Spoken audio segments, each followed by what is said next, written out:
आ गई आ गई आ गई। क्या आ गए भाई? हमारे चिच्चा की हलीम आ गए भाई। अलमदीना चिकन हलीम, अब्दुल्ला भाई की हलीम। नाम सुने तो मुंह में से पानी आ रहा भाई। अरे ये तो पूछो एड्रेस कहाँ है? Karkhana Secunderabad, near by Lala Shah cafe hotel, opposite army quarter. Almadina chicken haleem बोलते हैं भाई। 45 साल की मशहूर पुरानी हलीम है हमारी। हलीम खाए तो खाली लोटा लप लप लप लप बोलना, ऐसा गिरा गया ऐसा पलट के गए तो वापस आके फिर खाना। वैसी है हमारी हलीम। कैसे आए भाई आप? उत्तराखंड से आए भाई हलीम खाने। कैसी है भाई हलीम? बढ़िया भाई अल्हम्दुलिल्लाह। कैसी हलीम? 100% प्योर घी है, नापुरी घी। आप कहाँ से आए भाई?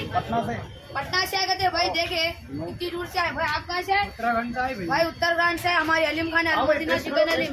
टेस्ट करोगे कैसा है? హలీము చాలా బాగుందన్న. చాలా బాగుంది. ఎవ్రీ ఇయర్ తప్పకుండా ఇక్కడికి వచ్చి హలీం తింటాను కంపల్సరీ. ఎవ్రీ ఇయర్ తింటారు. ఎట్లా అనిపించింది? చాలా బాగుంది. రేట్ ఎట్లా అనిపిస్తుంది మీకు? రీజనబుల్ ఉంది, టేస్ట్ కూడా బాగుంది, చాలా బాగుంది. మీరు చెప్పండి.